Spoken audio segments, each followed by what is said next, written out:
Columbus, Ohio, I'm headed your way Friday, April 12th and Saturday, April 13th. Toledo, Ohio, the Live and Alive tour is headed your way. I'll be there Friday, April 26th and Saturday, April 27th. Los Angeles, Sunday, May 12th, I'll be at the Bourbon Room for my show during the Netflix is a Joke Fest. Miami, Florida, I'm bringing the Live and Alive tour your way. I'll be at the Miami Improv Friday, June 7th and Saturday, June 8th. Get your tickets now. All tickets are available at RyanSickler.com. The HoneyDew with Ryan Sickler.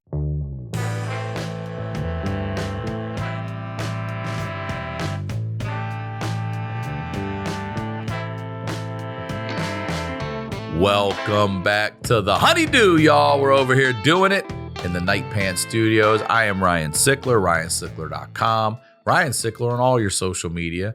And I'm going to start this episode like I start them all by saying thank you. Thank you for supporting this show. Thank you. Whatever you do that helps me out, thank you very much. All right. This show's an important show. I love it. It's been going for years now. And I thank you for that. And if you got to have more, like a lot of you do, then you got to check out the Patreon. It's called The HoneyDew with Y'all. And it is this show with y'all. And y'all have the craziest, wildest stories I've ever heard in my life. All right. You go over, if you want to just start, go to YouTube, go to our channel and watch the episodes I've done with Josh Wolf where we highlight some of our favorite episodes from the Patreon. Start there.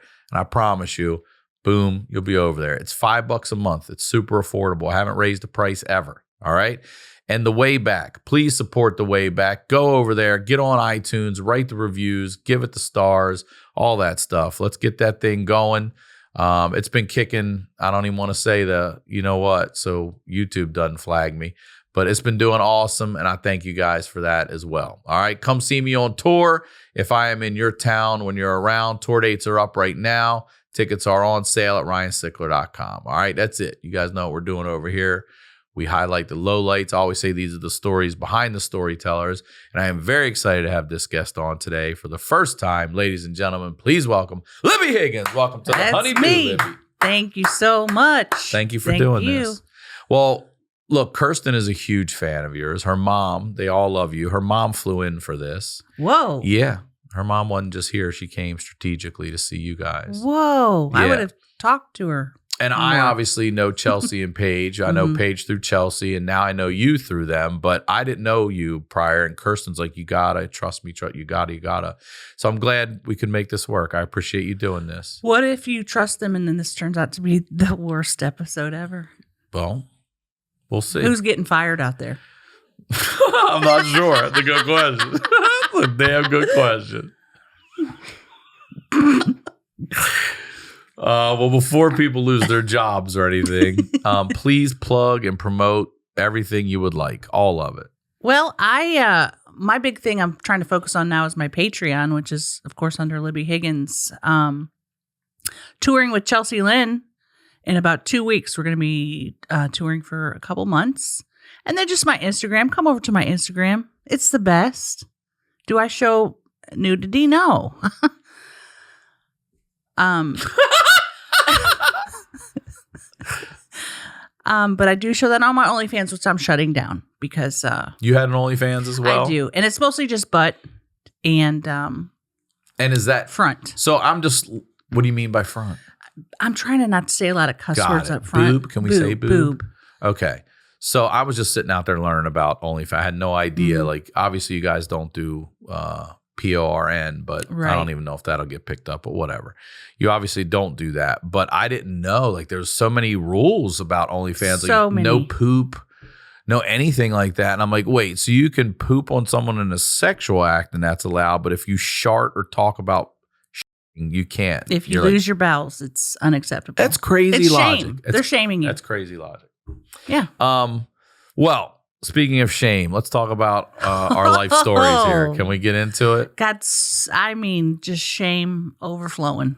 I think because I grew up Catholic, so that's one All right, issue. I did too. All right. Did you really? Yeah, I did. And we're the same age. You say you're 50, I'm right? 50, just turned 50. Yeah.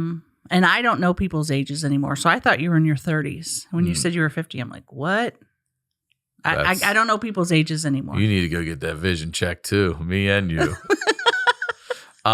Tell me, where are you from? Let's talk about your story. Where are you from originally? I grew up in St. Louis, Missouri. Okay.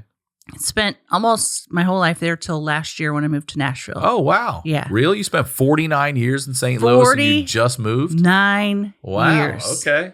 And couldn't be more excited to get away from it.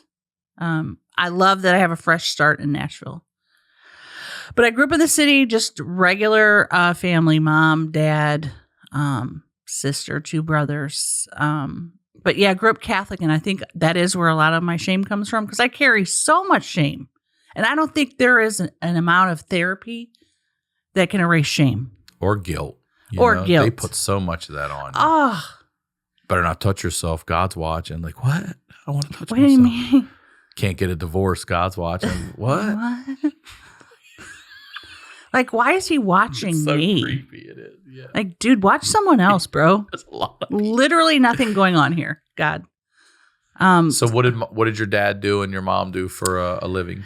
My mom was a housewife until they were divorced when I was about 6. My dad worked for the Canadian National Railroad, so he's like a salesman. And yeah, they got divorced when I was about 6, and then things really changed. My mom had to start working, and that's really when poverty set in. Oh yeah, Yeah. Who, do you go live with mom? Mom, yeah. Okay. And his dad stay close by? Does he stay in your life, or is he like deuces out? No, Dad stayed in our life. Saw him regularly, and it wasn't until, closer to adulthood, like 18, 20, that I realized like my dad was an alcoholic. But not in the sense where he like beat us or came home angry. He just drank all the time. And I guess that was the reason that my parents got divorced. And nobody in my family ever talked about that kind of stuff though. So it's all kind of figuring out stuff as I went along. Okay. So mom leaves him and now she's got 3 kids? 4 kids. 4 kids. And she's a single mom who has to go get a job and hasn't worked in a minute. Yeah. And what's that like for her? Do you remember? How old are you? You're 6, you said? I was about 6 when they were divorced. It was weird for me because I consider myself just a big baby my whole life, always crying. And I didn't like to be away from my mom. So she was gone for long hours. And then with her being gone, then that's when, I don't know if you want to get into it right away. Yeah. But that allowed time for my brother then to prey upon me. Okay. You have an older brother? Older brother, yeah. So where do you fall in the 4? So older sister, older brother, me, then my younger brother. Okay. So, it's years of therapy. You realize like he was too old to be messing around with me. But he was still a kid himself, which is how I sort of like reckon with it. Like he was a kid. But how old were you at the time? I was like 9-ish and he was closer to like 13. Okay. And at the time seemed so much older. But looking back, I'm like, he was a kid. He was a kid too. But I think I always like to attribute that abuse to everything bad that happens into my life. But I think really like I was born not, I'm not going to say not normal, but I think I always had some kind of emotional or mental health thing, even as a little kid. Because I just remember always crying. And you feel like you remember that before this abuse and stuff? Yes. So you feel like you've always been, had big feelings? Yes, big feelings. Okay. And it's, I remember people around me shaming me for that, which obviously is very sad. Like shaming a little kid for having big feelings, as you said. Yeah, it's wild how adults around you can like hurt you. That's what fucks me up now, thinking about like I could potentially be unintentionally hurting, kids. All of us could, and we don't even know. Mm-hmm. That's sad. Yeah. So can I ask you this? Your brother, the abuse, can we talk about it? Yeah, of course. I guess you're alluding to sexual abuse? Yes, sexual abuse. Now, can I ask you this before we get into it? Do you know you had one other sister or 2? One sister. Did he also do this with her? No, because she was older. You think that was the only reason? You don't think because you were emotional, he felt like maybe you were a target, or? I really don't believe he had that much thinking about it. You know what I mean? Like, I don't think he was like, oh, I'm going to do this to her because she's younger. And I think it just, I don't know. I mean, in all the years of therapy and everything I've had, I can't explain it. You shouldn't have to either. You know? Yeah, that's true. You shouldn't have to. You didn't do anything. That's true. So when did it start? How did it start? I don't remember exactly. I do want to go back though. When I was even smaller, 6, I was at my grandmother's and she lived in Tennessee. And there was many times when we were just like shipped to Tennessee for the summer, and I hated it there. So we were there a lot and kind of just on our own, running around the neighborhood as kids. And an older man molested me. It was, as far as I can remember, a one-time thing. But I remember looking off and seeing my brother watching it happen, which is weird. That is weird. And a lot of times I'm like, is this a memory that I've created, like a false memory? But it's so vivid, and I remember exactly what happened to the T. And sometimes when people approach me from behind, I get startled just because it happened from behind. Wow, really? Is this too deep and scary for you? No. No. This is what this show is. It ain't too scary for me, I promise. So, I want you to be comfortable, though. Oh, I'm comfortable. I'm ready to hear whatever, and but I also don't want to dig into something that makes you super uncomfortable. No, I like talking about it because you spend so many years not talking about it and feeling so much shame. And then you got the fucking Catholic bullshit thrown on top of the regular guilt and shame that you're confused about. So it's just fucking shoving everything down. But praise Jesus. Right. Praise Jesus. the Lord. And he's up there like, whoa. He's like, I ain't doing shit. We had the biggest crucifix in our church too, and it was just like front and center, just like it's eyes creepy open. as fuck. Like, yeah, bleeding all up on the head and shit. Yeah. Am I okay? Okay, so you don't really remember the age it started. Do you remember the first time or first thing that happened? I remember that my parents had porn magazines. Mm-hmm. You don't have to whisper. You just said it like. You said it like your parents were going to hear you. They had pornographic magazines, and I remember he would make me get in the same positions as the people in the magazines and pretend he was taking pictures. So at 13, he's doing this. Yeah. So it was like a thing, like, oh, do what she's doing and we'll take a picture. And well, this is way more than just touching someone or fondling someone. Yeah, that's how it started though. And then it went into touching. And there was never penetration. And this is so ridiculous. He would ask me, he would want to penetrate me, and I would say, as a child, I don't want to get pregnant. See, 6, you knew that.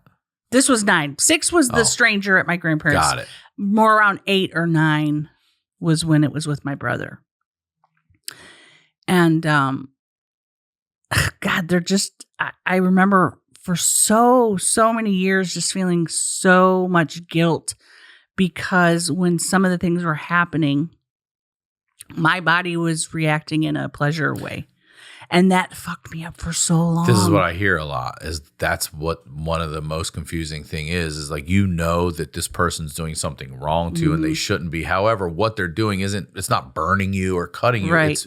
It's a pleasurable feeling. And the minute you feel like it's enjoyable for a second, you're like, what is happening? Right. Yeah. That's gotta be torture. That took me years to like finally tell a therapist, like it actually felt good when it was happening sometimes. And she's like, no, that's normal. And that doesn't mean that you wanted it or it's your fault.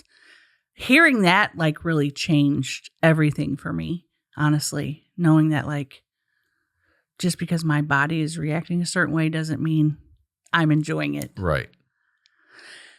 And then, I don't remember when it stopped. I don't remember why it stopped, but it was mostly just him touching me, him.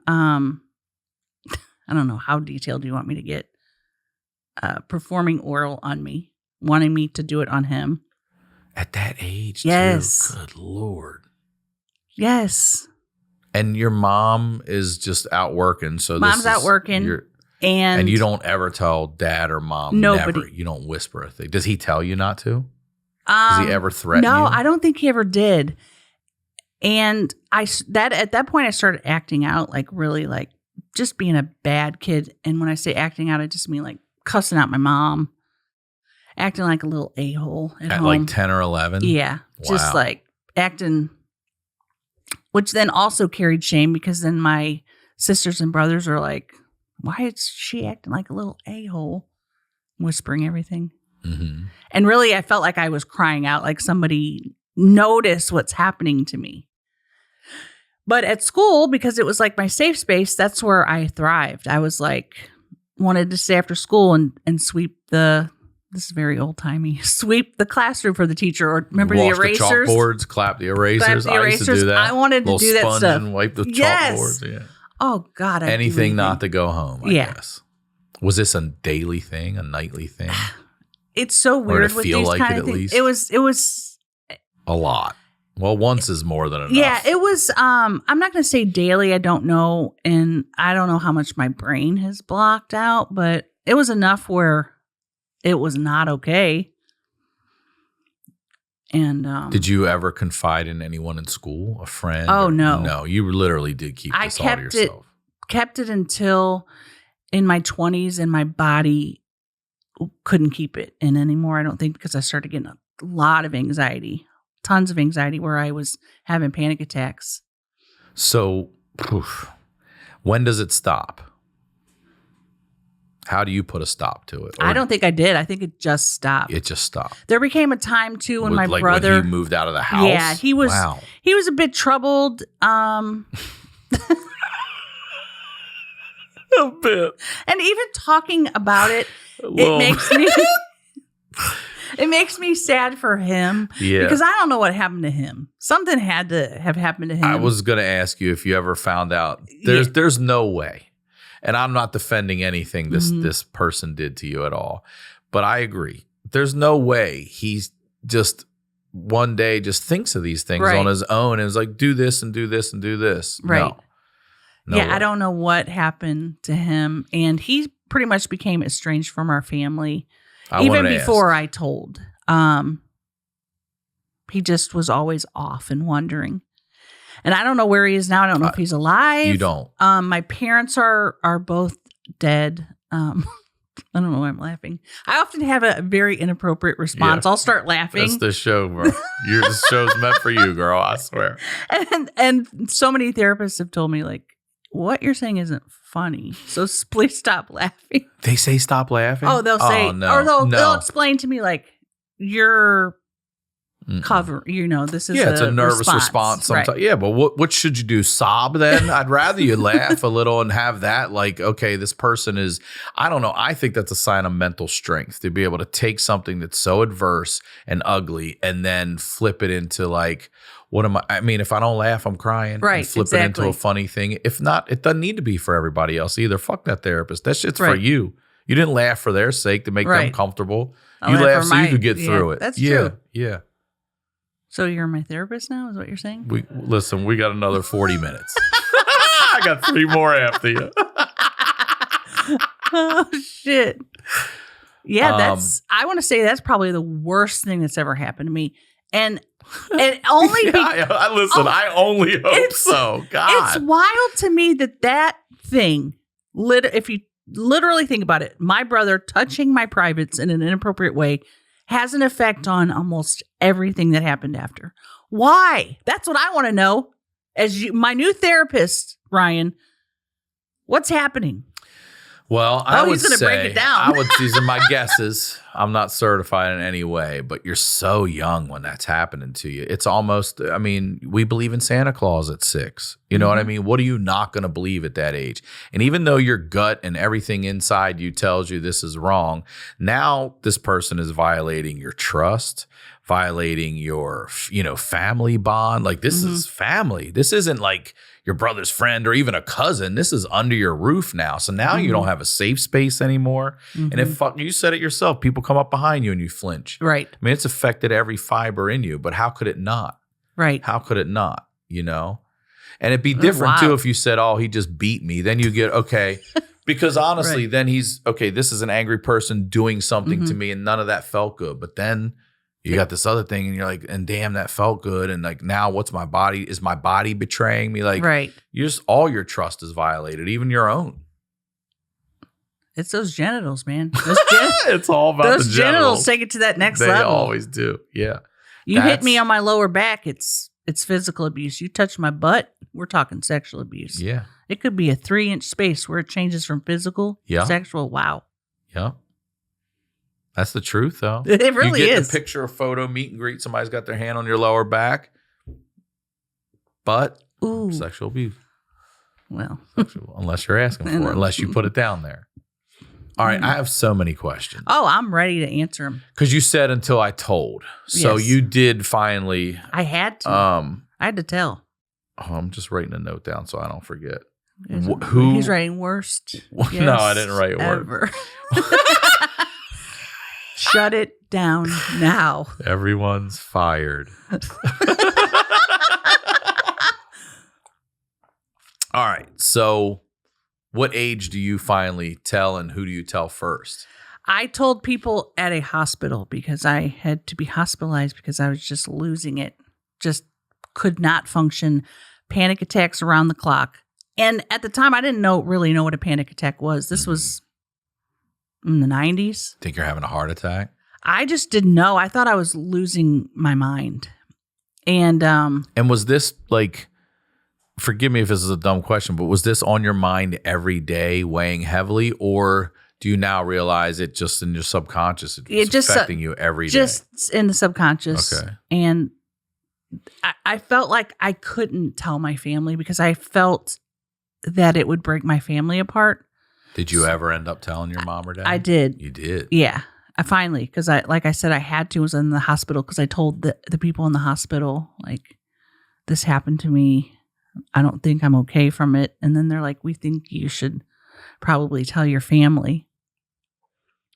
And I brought my mom and dad in and told them. And they're divorced at the time. Divorced. So they came together for this? Yeah. Okay. And my dad looked so sad. Like the saddest I've ever seen him. And they didn't ask a lot of questions. Oh, you're killing me. I mean, I'm a dad, and I'm just sitting here putting myself in here. It's not only some kid that did this to his daughter. This is his own other son. You know what I mean? Like, whew. Yeah. Not that your story is not important. I'm just saying, holy shit, to be a parent in that situation. To think about it. That's 2 of your kids. One clearly has something going on, right? And is doing something to the other one. Man. So what, did they believe you? They believed me, Oh, yes. They did. Why? Why did they believe me? I think because they saw that I was in such anguish. They never really caught on to anything or had a hint or never? No. Mom or dad? Mom or dad. And my mom, I don't know why, but my mom really got the short end of the stick because I blamed her more. And I feel bad for that. But I really, for years, I blamed her. Like, why didn't you protect me? That's how it was going in my mind. Why didn't you protect me? But it really wasn't her fault. And she couldn't have known. She didn't know this was happening. And luckily, a few years before she died, I was able to tell her, like, look, I was angry at you for a long time. And I'm sorry about that. And it was a good talk that we had. And I'm glad we had it because she basically was like, you know, I didn't know. And I would have done everything that I could have had I known. Now, there is one thing this is reminding me. When I was really acting out, they sent me to a psychiatrist, right? First of all, the guy was smoking in the office, the psychiatrist. Just smoking in the office. In his own little tiny ass office? And he's smoking and he pulls out a cigarette. It's just like, do you smoke? I'm like, no. ask me if I smoke marijuana after I smoke cigarettes. And basically, the gist of it, in my kid mind, I'm thinking he's trying to figure out why I'm acting bad. So I said to him, it's my brother's fault. But I wouldn't say why. I just said it's my brother's fault. Did he get it? No. He didn't. And it was one of those, oh, it's your brother's fault why you're acting like this? I think if it was a psychiatrist now, they would be able to pick up on that. But back then, what was this, the 80s? He's just like, how's it his fault? It was a lean back too, like, oh, yeah, it's your brother's fault, huh?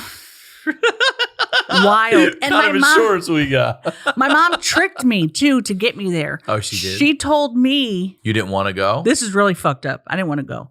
She told me that we were going to go to a weight loss doctor because at that age, whether it was 10 or 11, I thought I should lose weight. Now, I haven't always been this fat. I used to be thin. But in my 10-year-old mind, I thought I had to lose weight. And my mom was taking me to a weight loss doctor. Why was my mom going to take me to a weight loss doctor, dude? At 10. Yeah. Things were wild in the 80s, man. Whoa. Do you know if you're the only child of your siblings that suffered any abuse? Outside of possibly your brother, I mean, my sisters never said she did, and my brother and you never did said. You talk to all your siblings? Yes. Did you ever confront your brother? Did you ever have a chance to say something to him face to face? No. I never, anytime. Well, he would be estranged, but he would come around. Like, so when my dad was really sick and dying, he would come around and I never would say anything. I just would act regular because I thought. Would he be sheepish around you at all? Or no. Nothing. He'd act like totally a normal person. Because I don't think in his mind he thought he did anything wrong. So you're suffering this the whole time by yourself. This kid's not, again, whatever happened to him happened to him. But I'm saying he's not carrying this guilt of what he did to you the way you have. Doesn't appear so. Wow. Doesn't appear so. Damn. Guys tend to think looking sharp means starchy Oxfords and stiff chinos rather than effortless comfort, but it is possible to have it both ways. Mack Weldon makes timeless apparel with modern performance fabrics for guys who want to look and feel sharp without sacrificing comfort. Here's the thing. I literally just ordered a bunch of Mack Weldon shirts. I wanted to cover this dad bod up. And I ordered a bunch of their shirts. Then, boom, they come on board the show after that. I'm like, I'm already a big fan. So they sent me more stuff. They sent me this shirt right here. It's a nice one. It's not cheap cotton. It's not going to shrink up. I'm got their boxer briefs on right now. Swear to God, the 8-inchers. And they fit fantastic. Some guys just want to look good without calling attention to themselves. Mack Weldon apparel gives you understated good looks for understated confidence. They're not flashy, just classic, always in style, made from the world's most comfortable performance materials. Get timeless looks with modern comfort from Mack Weldon. Go to mackweldon.com and get 20% off your first order with promo code HoneyDew. That's MackWeldon.com, promo code HoneyDew. According to the CDC, fewer men than women meet the minimum daily intake recommendations for fruits and vegetables, and men are more likely to overvalue exercise and undervalue nutrition. Enter Ritual, a multivitamin scientifically developed for men to help fill nutrient gaps in their diets. Taking my Ritual multivitamin every morning helps me start the day feeling like I'm doing something good for my body. I've been taking them for years. I take 2 a day. They're minty fresh. They're easy on the stomach. I love them. I got my monthly subscription. A science-backed multivitamin for men 18 plus with high quality and traceable key ingredients in clean bioavailable forms, rigorously tested and validated by a third party for allergens, microbes, and heavy metals. Ritual works with world-class certification bodies to validate their products. And their multivitamins are vegan, non-GMO, project verified, gluten and major allergen free, certified B Corp, and made traceable. Essential for Men is a quality multivitamin from a company you can actually trust. Get 25% off your first month for a limited time at ritual.com/honeydew. Start Ritual or add Essential for Men to your subscription today. That's ritual.com/honeydew for 25% off. Being head of Night Pants Nation, you know I don't play around when it comes to my comfort, which is why I was so excited when this brand reached out. Cozy Earth crafts luxury goods that transform your lifestyle. They have everything from bath towels, body care, blankets, pajamas, and so much more. Their bedding is temperature regulating, available in linen and viscose from bamboo, which means you don't have to lose any more sleep over being too cold or too hot. Cozy Earth loungewear offers optimal comfort while maintaining a flattering, elegant fit. Plus, there's something for any man or woman, and you'll find it offered in a variety of different styles and colors. And if that wasn't enough, all products come with a 10-year warranty. Cozy Earth provided an exclusive offer for my listeners today. Get up to 35% off site-wide when you use the code HoneyDew at www.cozyearth.com. That's code HoneyDew at cozyearth.com for up to 35% off. Now, let's get back to the do. Yeah, it's a wild dynamic when you're kind of forced to be around someone that abuses you and your family's like, I'm not going to say they were accepting of him, but they were accepting of him. Like, so at this point, when you say your dad was sick, so you had already told him what happened, and he didn't say anything about your brother being there or anything? I don't know what they were saying Never to him. said to you? Never Are you said to me. comfortable? Yeah, nobody ever said that. And it became a thing where they didn't talk about him around me. I don't know what they were saying to each other or... Did they ever confront him? I don't know. And now they're gone. Now they're gone. And you don't know where the hell he is. And I don't know that I even care. I don't know that talking to him about it would help. I think it might flare something up. Might flare up an old infection. Is there anything you would love to say to him? In my brain, I would almost want him to say like, yeah, I did do it. Because sometimes our brains are weird. And I'm not saying my brain made it up, but I just want to hear from him like, yeah, it did happen. All these years you've been suffering, absolutely it's real. Yeah, I did that. Yeah. But I don't really need that, I don't think. You think you have what you need now at this point by 50? But God, I hope so. Yeah, I think I really do. Do you have kids? No. No. And that's another like trauma response, I think, because I don't want to worry about a kid. Something happening like this to my kid. Because I'd kill an MFer. Yeah. Yeah, I don't want to have to worry about fucking up a kid. Because you can. Easy, too. Easy. So, all right. So, can I ask you these questions then?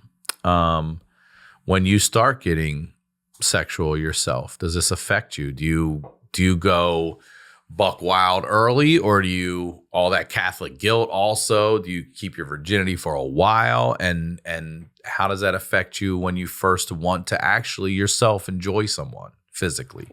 I didn't start enjoying sex till way late. I'm talking How's way late? 30. Okay, enjoying it's different than having it. Now, had it at 14. Okay. A lot of dry humping before that. Yeah. You know, Yeah. you love Oh, the yeah. dry humping. But lost my virginity very early and to the guy with the biggest schlong. Why do you keep whispering? You said schlong, too. The biggest ding dong. And I didn't even know. Wait a second. Are you saying to this day, still at 50, that kid probably had the biggest The dick? biggest. Get And the fuck out of here. Your and first one's I the big. didn't know. I had no idea till I started seeing other ones. And I was like, whoa, dude, that was something special. Should have rode that thing. Damn. Where he at? That's hilarious. Everyone after that is like, I mean, just monster cock. How old was he? He was 14. 14 with a huge. Dude.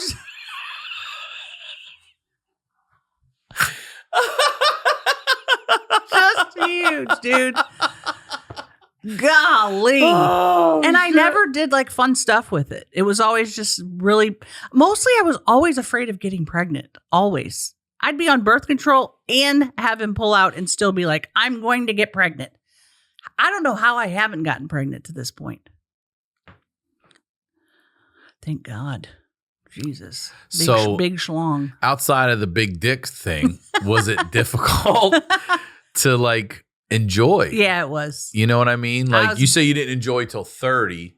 So are you just sort of scratching an itch, so to speak, in your 20s, like because you wanted it or you just couldn't enjoy it? I never even really wanted it. It's so sad.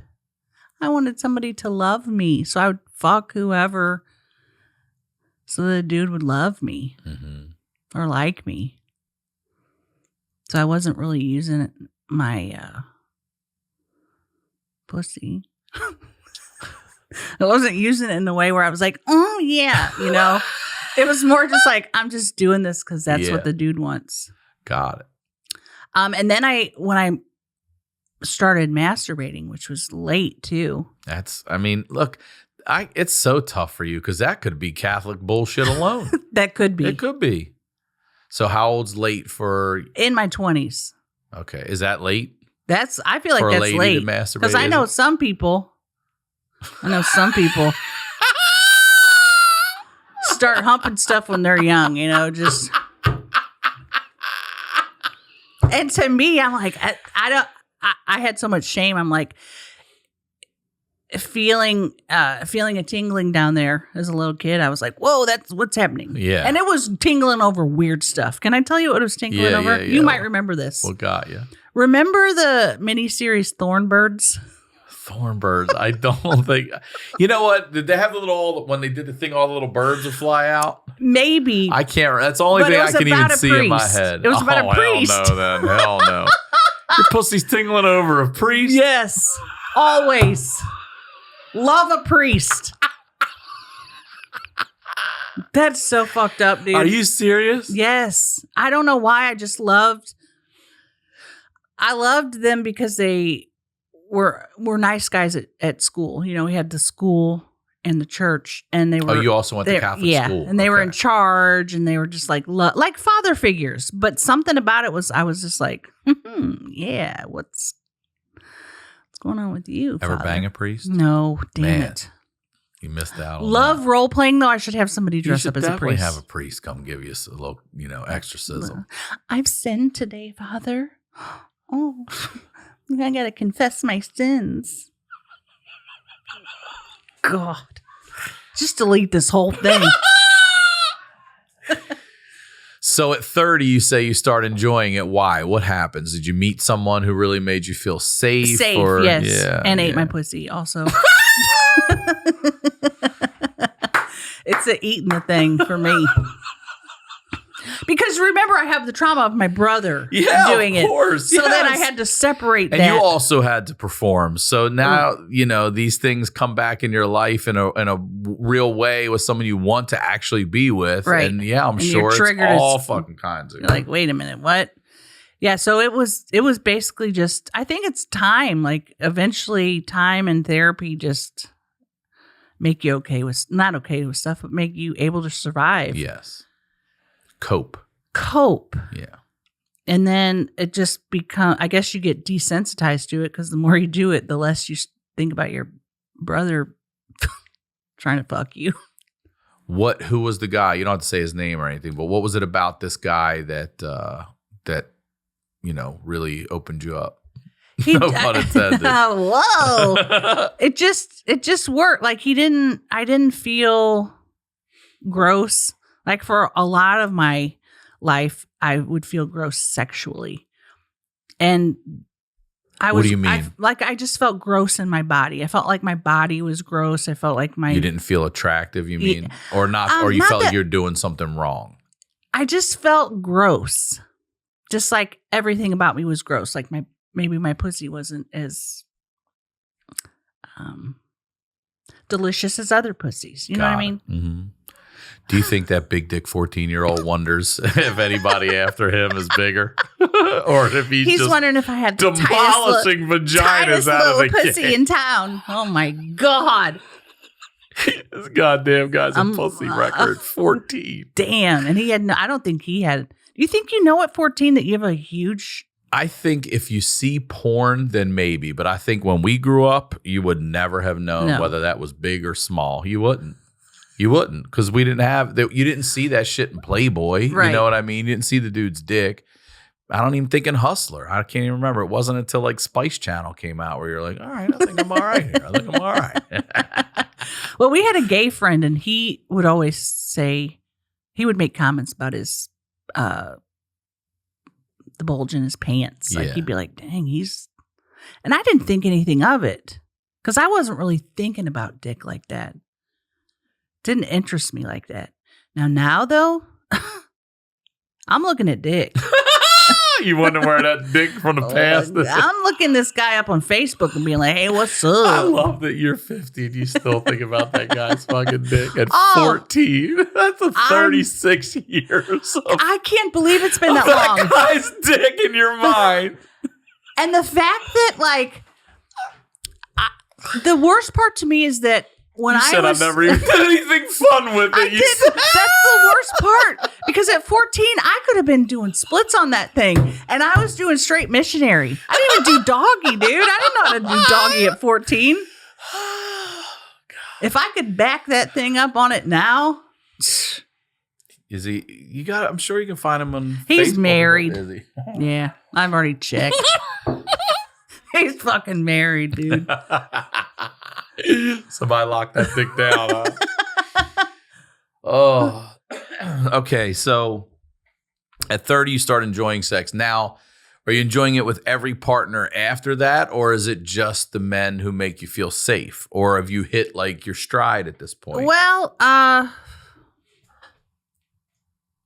30, I kind of was doing a little promiscuous stuff, and for me, that was meeting. Maybe it was my late 20s then, because some of these guys I was meeting on, wow, don't even want to say this out loud, AOL dating. How embarrassing. Also, I don't know, just as a woman on stuff like that earlier back in the day, I feel like it's just a breeding ground for murderers too. Like you've got to be so trusting to go out and do that. Do you carry? No. Is St. Louis a carry state? They are. Missouri, right? Yeah, hell yeah, they are. Our opener had a fucking gun on him in Kansas City. That's right. Whoa. Yeah. He had a gun. He had a piece in his back, and somebody's like, hey, your opener's got a gun. I was like, you really got a gun? He's like, yeah, I got a gun, man. I was like, okay. Okay, cool. Yeah. Excuse me. I burped. I can't have weapons because I'll kill someone. No. I have OCD and intrusive thoughts, so I would just be obsessing over, well, what if I accidentally shoot my toe or shoot myself in the stomach? Like, what? Why would you think that? Okay. So in addition to all the other trauma and things I have, I also have OCD with intrusive thoughts, which I didn't know I had till about, I'm going to say 10 years ago. Why do you mean, well, who classified it for you? Who made you understand what that was? Because I finally was able to tell the psychiatrist what was happening in my head. I see. Instead of being scared to say it. Okay. Because are you familiar with OCD and intrusive thoughts? OCD, yes. Intrusive thoughts, no. That's what I want to ask you. What exactly are those? So I will. Is that when you're driving, you like take the wheel, no stand? Yes. Okay. I didn't know there was a title for it. I get that. So it's the difference is everybody thinks a weird thought like that. Mm-hmm. So I'll think, oh, what if I lose control of the car and kill that nice family that's walking? Okay, that's fine. Everybody's like, oh, that's a weird thought. I will obsess over, why did I have that thought? Am I a murderer? Am I a serial killer? I see. What's happening? And then to alleviate myself from having those thoughts, I can't drive down that street for 6 months, 2 weeks, however long it is, because I don't want to feel that anxiety from thinking that. And where does your therapist say that comes from? He didn't say. But him telling me that's what it was, I was like, holy shit, because then I could start researching it and be like, okay, this is normal. I'm not actually a diabolical killer who will kill someone on the side of the road. Or, it's just even with like knives in kitchens, if I see one, I'm like, what if I pick up the knife and start stabbing myself in the stomach? That's ridiculous. Why would anyone do that? But that's mostly where the thought ends for people. Then you go. My brain goes, okay, so you're a killer. You're a murderer. Right. And I can't stop there. Then it's, okay, what if I accidentally go outside and start stabbing someone's dog? And then I'm like, okay, then I go to jail. I'm on death row. It just goes the whole gamut. You can't stop. It goes from the knife to me being on death row. And that's really troubling for someone who doesn't know what that is. Mm-hmm. And that caused panic attacks in me. I see. And it still happens. I will have an episode, I call them about once a year. Do you know what specifically triggers it? Like, is it like, oh shit, here this comes again, stress or? I never know. It seems to be in periods of transition. So like, the last time we came off tour where I was sort of, not as busy. And then I guess my mind starts working. And then before I know it, I'm out for the count for like a week. I can't get out of bed. I can't eat.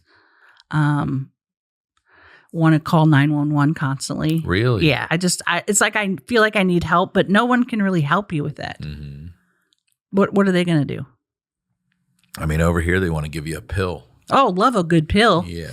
I have a lot of anxiety about or whatever. I don't know. See, I don't know. I'm a bit of a like virgin when it comes to the pills. I don't know them like that, but I hear people sit here and tell me they take those to fly, put them to sleep, shit like that. But in my brain's like, if you take this pill to help you feel better now, you have to always take it.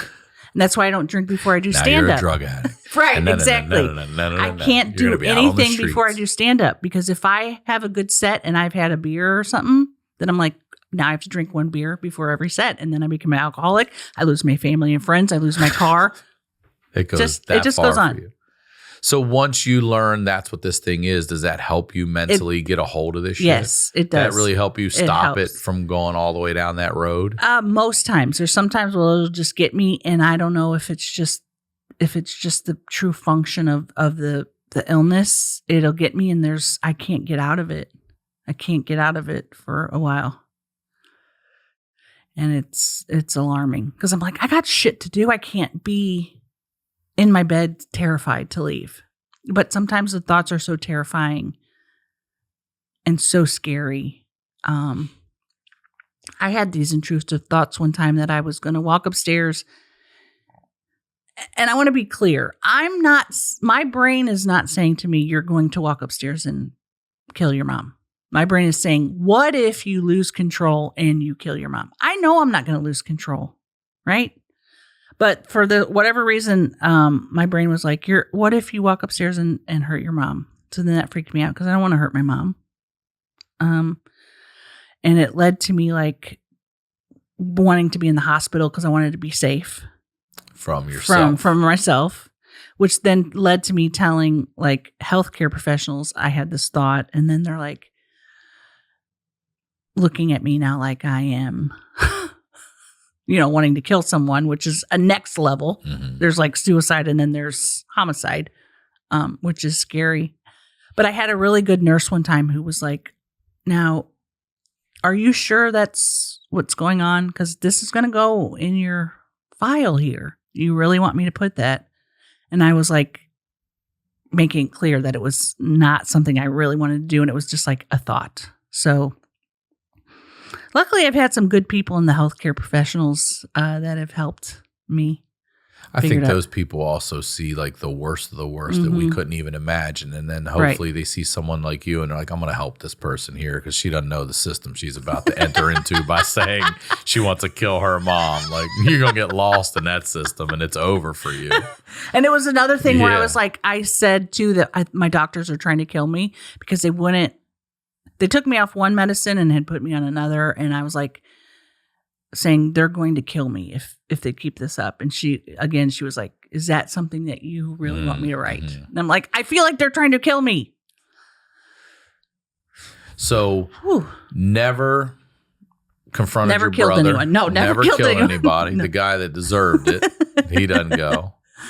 And how do you deal with it now? Do you still think about it a lot? The abuse? Yeah. I'd say it pops up once or twice a week. A week? Yeah. In what ways?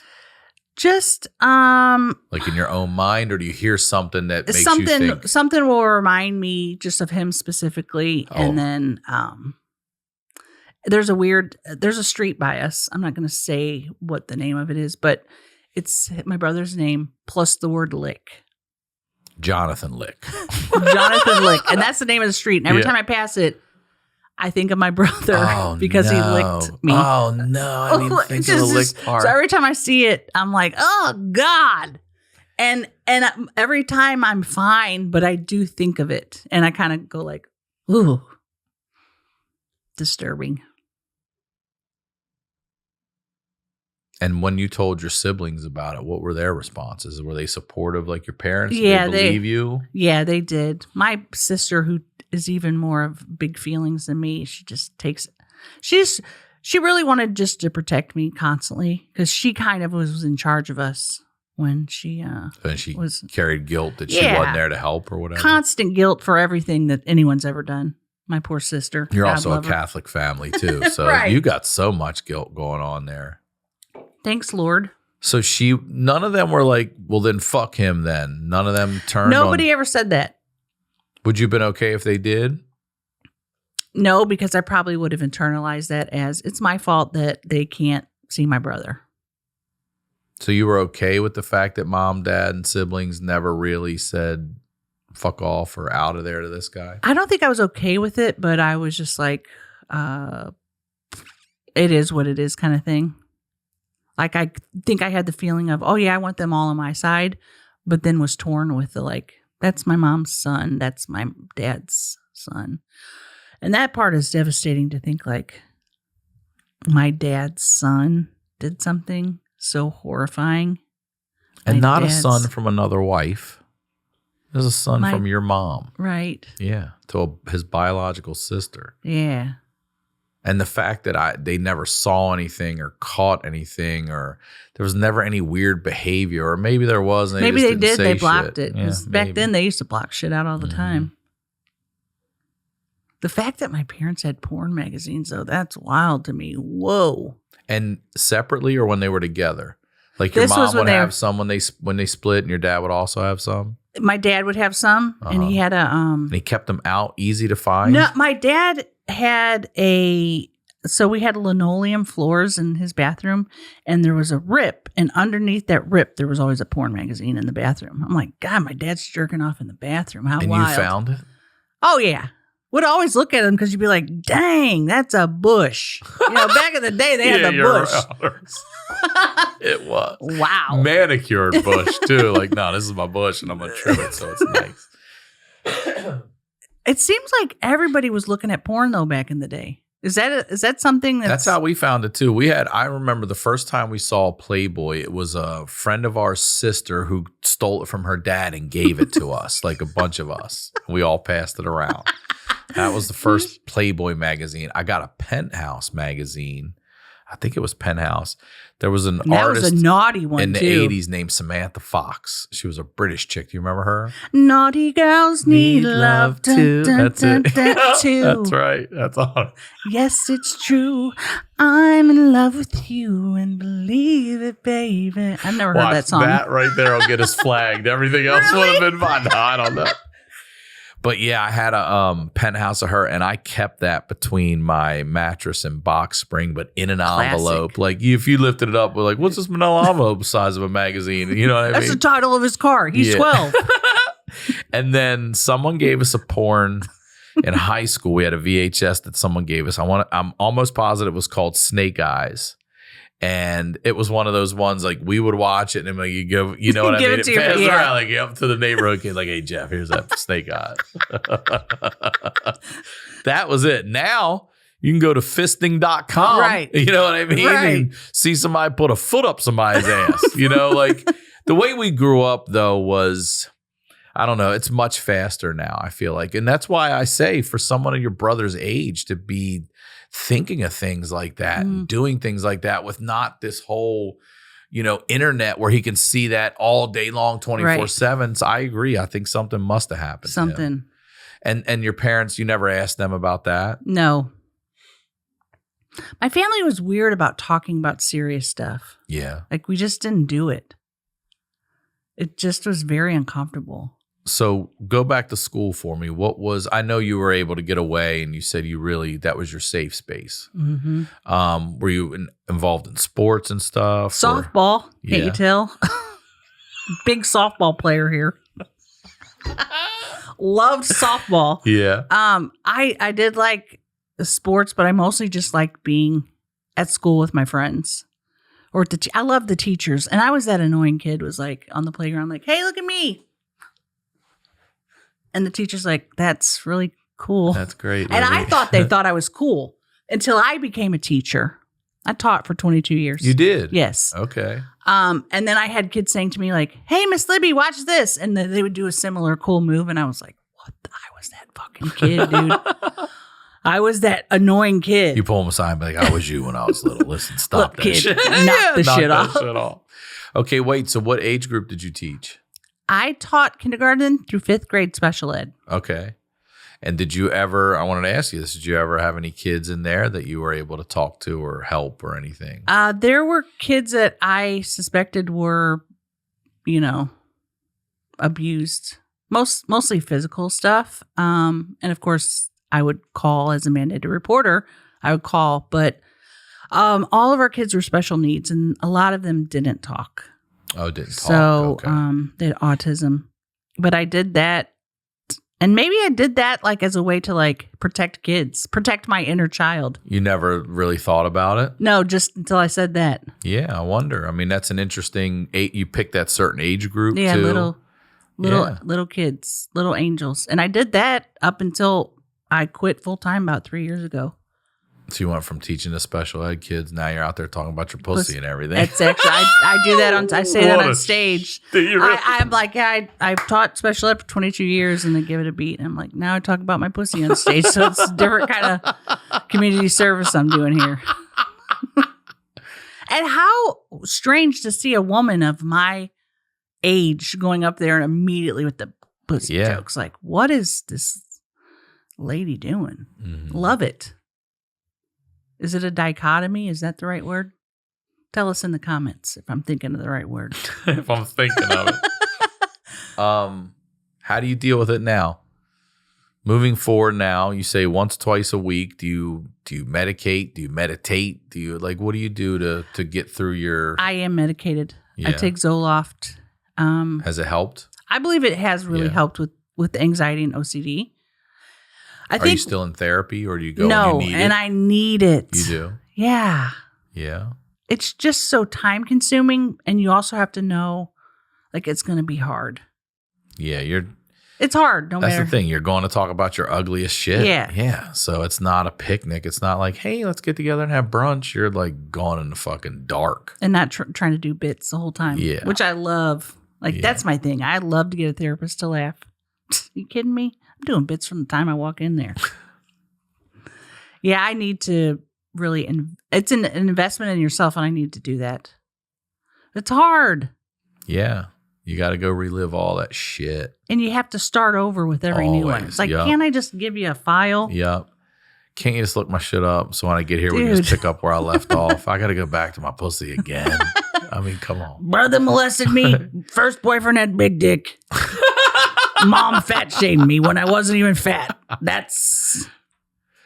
I appreciate you coming on here. That's, I'm sorry. I'm sorry that happened to you. And that's not an easy thing to come on here and talk about. And then even to find any humor in. So good for you. You're strong as shit. No, I don't know that I'm strong. Yeah, I'm just you are. Doing what I have to do. And then you went back and helped kids too. Aww. That's awesome. Yeah, you're really strong. You have a good heart. All Thank right, before you. I let you go, it's your first time here. I ask everyone. Now that we've talked about what we've talked about, any advice you would give to 16-year-old Libbie Higgins? Well, first of all, I would go ahead and tell her that one day she will meet the new kids on the block, because that's all she wanted to do. Did you, though? Oh, my God, yes. Literally have 2 of the new kids on the block guys' phone numbers in my phone right now. But at 16, I would have killed my whole family just to be in the same room with them. Now, do you really mean that, Libby? I This just is going to go out. Don't put it in my file. I would tell her just to chill out because one day she's going to meet them. And also would tell myself that to enjoy that big dick because you're not going to see one like it ever. Ever again. You still think about it so much. And I would tell her she's not fat. And I would tell her that fat asses one day are going to be in style and she's going to have an OnlyFans where she can make money off that ass. Good for you. Hell yeah. And then I'd tell her that she is cute and pretty. She is. And I'd tell her, again, enjoy that dick. Maybe do the splits on it, doggy style.